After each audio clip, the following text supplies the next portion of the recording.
Assalamualaikum warahmatullahi wabarakatuh.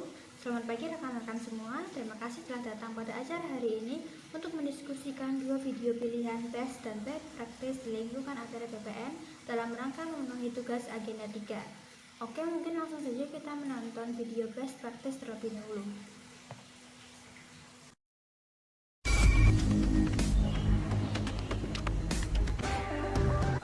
Jakarta Utara merupakan satu-satunya kota metropolitan di DKI Jakarta yang memiliki potensi perdagangan, industri, dan pariwisata yang lengkap.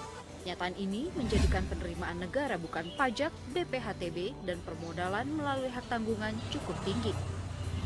Kompleksitas potensi tersebut menuntut kemudahan dalam segala macam pelayanan publik, termasuk pelayanan di bidang pertanahan. Kantor Pertanahan Kota Administrasi Jakarta Utara menyelenggarakan pelayanan digital dalam bentuk North Jakarta on Digital Public Service, terdiri atas pelayanan PPAT online dan Smart Office. Untuk mewujudkan pelayanan digital yang dimaksud, maka sistem loket digital harus dipadukan dengan manajemen loket, di mana semua jenis loket mempunyai fungsi yang sama, yakni one-stop service, dengan fasilitas aplikasi KKP, web announce, dan mesin EDC. Kesemuanya dikendalikan oleh seorang manajer loket.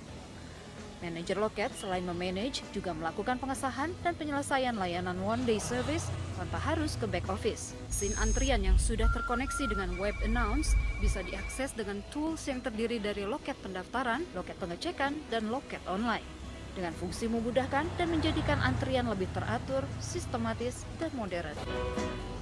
Kioska adalah mesin informasi berkas yang telah terkoneksi secara real-time dengan sistem KKP berguna untuk pemohon dalam rangka mengetahui tahapan berkasnya dengan berbagai macam tools dan dengan cara kerja sebagai berikut. 1. Memuat syarat dan ketentuan, biaya dan waktu penyelesaian di setiap jenis pelayanan. 2. Informasi berkas permohonan.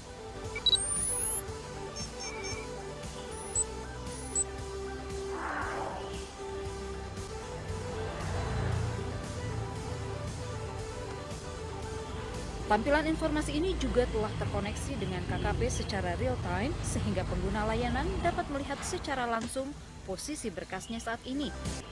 Dalam rangka menguji kualitas pelayanan, maka diperlukan survei indeks kepuasan masyarakat berbasis web. Kantor Pertanahan Kota Administrasi Jakarta Utara memiliki Big Data Center yang berfungsi mengendalikan seluruh pelayanan digital, antara lain koneksi antara front office dengan ruang buku tanah. Baik pelayanan online maupun pelayanan langsung di loket, maka pada setiap input pendaftaran akan langsung terkoneksi dengan ruang buku tanah, di mana petugas akan segera menyiapkan buku tanah sehingga dapat mempersingkat waktu pelayanan. Selain itu, Big Data Center juga menyelenggarakan aplikasi monitoring pekerjaan yang terkoneksi langsung kepada seluruh pelaksana, dari staf, kasubsi, kasih, sampai dengan kepala kantor. Hal ini bertujuan agar seluruh pelaksana mengetahui beban kerja secara real-time, berapa yang berpotensi jadi tunggakan, dan berapa yang sudah menjadi tunggakan, sehingga setiap saat masing-masing mengetahui beban pekerjaannya. Dengan tujuan akhir adalah melaksanakan pelayanan cepat tanpa tunggakan. Selain itu, Big Data Center juga mengendalikan SMS langsung ke pengguna layanan yang surat ukur dan SK pemberian haknya telah selesai. Salah satu wujud dari Smart Office Kantor Pertanahan Kota Administrasi Jakarta Utara adalah dengan selesainya e-Warkah, di mana seluruh warkah telah melalui proses digitalisasi dan telah diupload dalam sistem KKP, sehingga warkah sudah bisa dibuka melalui e-Warkah. Dalam rangka Easy of Doing Business, EODB, saat ini Kantor Pertanahan Kota Administrasi Jakarta Utara tengah bersiap melaksanakan pelayanan elektronik e-service berupa layanan cek, proya, dan hak tanggungan. Antara lain dengan melakukan peningkatan kualitas data yang telah mencapai 99,01% bidang tanah terdaftar yang telah terpetakan. Dan melakukan validasi buku tanah telah mencapai di atas 80%. Hal ini sebagai upaya peningkatan kinerja ATR BPN yang lebih cepat, efisien, dan transparan menuju pelayanan kelas dunia. Pegawai-pegawainya juga baik gitu, terus pokoknya setiap kita nggak tahu apa-apa kita tanyain, selalu dikasih arahan gitu, jadi nggak ada kesulitan apa-apa lah Pak, enak pokoknya mah. Wow, Ternyata inovasi layanan di Kantah Jakarta Utara bagus juga ya. Transformasi dan literasi digitalnya sudah bersama lini. Ada PPAT online, loket one-stop service, kioska bagi pemohon, digitalisasi perkiraan beban tunggakan, iwarta, cek roya, dan hak tanggungan. Mantap juga. Menurut teman-teman gimana? Oke, silahkan Kim Hamida dulu.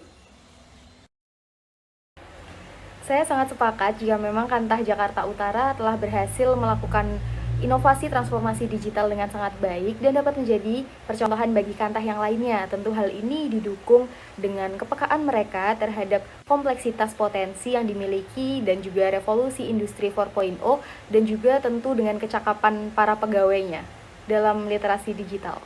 Misalnya, kompetensi digital skill pegawai dalam mengarahkan aplikasi layanan pertanahan untuk tercapainya smart office. Selanjutnya yaitu dari digital culture dan digital ethic, mereka juga sangat baik di mana pegawainya dapat menjelaskan mengenai layanan pertanahan digital yang ada serta dibuktikan dengan testimoni dari pemohon terhadap layanan yang diberikan dengan sangat baik. Selanjutnya dari segi digital safety-nya juga sangat terjamin karena aplikasi hanya dapat diakses oleh pemohon yang memiliki kode khusus. Sekian komentar yang dapat saya berikan, Mas Mbak. Izin Mbak Vira, saya ingin menambahkan. Ya, saya setuju dengan apa yang disampaikan oleh Mbak Hanida sebelumnya ya, bahwa transformasi digital pada kantor pertanahan Jakarta Utara dapat menjadi model percontohan untuk memberikan layanan terbaik bagi publik. Keberhasilan ini menunjukkan bahwa setiap ASN yang ada pada kantor pertanahan Jakarta Utara telah mempunyai kompetensi digital yang baik, yaitu digital skills, digital culture, digital ethics, dan digital safety. Namun yang menjadi pertanyaan saya selanjutnya adalah, dalam pelaksanaannya, apakah semua lapisan masyarakat telah mampu untuk mengikuti dan mengimbangi transformasi dan literasi digital tersebut? Dan juga apakah sudah ramah terhadap lansia serta terhadap penyandang disabilitas? Ya, terima kasih Mbak Vira. Mungkin itu yang dapat saya tambahkan. Terima kasih tanggapannya. Mungkin kita cukupkan dulu. Sekarang kita nonton video best practice. Pada Senin 18 Oktober lalu, Kementerian ATR BPN memang menggelar jumpa pers virtual untuk mengumumkan secara terbuka tentang 125 pegawainya yang terlibat kasus mafia tanah. Kita tidak bangga ya Bapak Ibu sekalian menghukum 125 pegawai, tetapi ini bentuk daripada pembinaan ya, yang bisa dibina kita bina, tetapi yang tidak bisa dibina ya kita mungkin diantaranya ada yang kita berhentikan. Jadi ada yang hukuman berat, kita tidak main-main terhadap kasus-kasus yang terhadap mencoba meletakkan surat-surat di atas tanah orang lain. Ini Pak Menteri dan kita jajaran tidak toleransi sama sekali. Sebenarnya, seberapa besar kasus-kasus mafia tanah yang ditangani Inspektorat Jenderal Kementerian ATR BPN? Menurut data, hingga Oktober ini, Inspektorat menerima 732 aduan pertanahan. Kalau dirinci, 17 kasus soal penyalahgunaan wewenang, pungli dan korupsi, dan yang terbanyak soal sengketa konflik dan perkara, sebanyak 493 kasus. Bahwa pemerintah sangat serius dalam hal ini, Bapak Presiden sangat serius dalam hal ini, kami dan seluruh aparat penegak hukum cukup serius di dalam mengatasi masalah mafia tanah ini. Tujuan akhirnya adalah supaya kepastian hukum dan bidang tanah sehingga investor yakin melakukan investasi di Indonesia, sehingga orang yang punya hak bisa tidur nyenyak, tidak khawatir bahwa tanahnya nanti diserobot oleh mafia dengan berbagai praktek-prakteknya. Perang melawan mafia tanah menjadi perhatian serius pemerintahan Jokowi yang menjawabnya dengan programnya dikenal Percepatan Pendaftaran Tanah Sistematis Lengkap atau PTSL. Tapi, ya itu, bagaimana kasus-kasus mafia tanah akan bisa dituntaskan jika selalu ada oknum ATR BPN yang justru menjadi pelakunya? Wah, ngeri juga jaringan mafia tanah di Indonesia. Sudah kasus sengketa dan konfliknya paling banyak, oknumnya pegawai BPN sendiri bahkan sampai pejabat tinggi. Menurut teman-teman gimana? Oke, Afif dulu, nanti Filza. Silahkan. Ya baik, terima kasih. Kalau menurutku, ASN yang terlibat sudah melanggar kewajiban, kode etik, dan kode perilaku aparatur sipil negara ya. Kasus mafia tanah yang banyak melibatkan oknum BPN ini seharusnya dapat dikurangi bila dibentengi integritas yang kuat, yang mana integritas inilah yang nantinya mempengaruhi sikap perilaku dari ASN dalam melaksanakan tugasnya, seperti nilai-nilai kejujuran, kemudian tanggung jawab, cermat, dan kemudian disiplin. Dalam video tadi juga kita sama-sama mendengar bahwa terdapat sanksi yang variatif, mulai dari yang ringan hingga sampai diberhentikan, yang mana nantinya ini menimbulkan efek jera bagi para ASN dan pembinaan untuk menumbuhkan kembali integritas dan sikap perilaku yang baik. Terima kasih untuk Mbak Syaf yang telah memberikan kesempatan kepada saya untuk memberikan sedikit komentar mengenai video best practice yang telah kita nonton bersama. Nah, menurut pendapat saya, dengan tertangkapnya 125 oknum ASN di kasus mafia tanah bukan suatu hal yang dapat kita banggakan.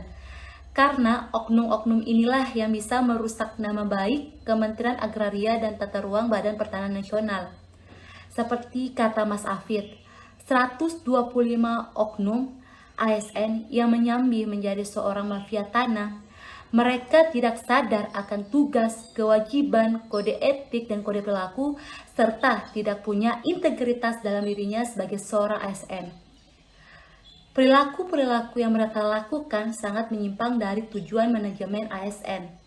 Nah, kita ketahui bersama bahwa tujuan dari manajemen ASN yakni menciptakan atau menghasilkan ASN yang profesional, memiliki nilai dasar, etika profesi, bebas dari intervensi politik, dan bersih dari praktik KKN. Menurut saya, kita bisa mencegah kasus mafia tanah diawali dari diri sendiri sebagai seorang ASN. Kita sebagai seorang ASN harus punya integritas dalam bekerja, paham akan tugas dan kewajiban kita sebagai seorang ASN. Selain itu juga, kita dapat mengurangi ruang gerak mafia tanah dengan melakukan digitalisasi verifikasi data pertanahan. Mungkin itu saja yang dapat saya sampaikan mengenai video best practice. Saya kembalikan ke Mbak Syaf. Terima kasih atas tanggapan dari teman-teman untuk kedua video. Berarti dari hasil diskusi bisa kita simpulkan kalau transformasi dan literasi digital perlu pemerataan. Nggak hanya pegawai sebagai pelaksana, namun juga pemohon sebagai penerima layanan. Dan bila transformasi dan literasi digital telah diterapkan secara menyeluruh serta diimbangi evaluasi mengenai kesadaran ASN terhadap tugas, kewajiban, dan integritas yang dimiliki, kita bisa loh mencegah kasus mafia tanah. Mungkin sekian itu saja dari kelompok kami. Terima kasih. Wassalamualaikum warahmatullahi wabarakatuh. Melayani profesional terpercaya.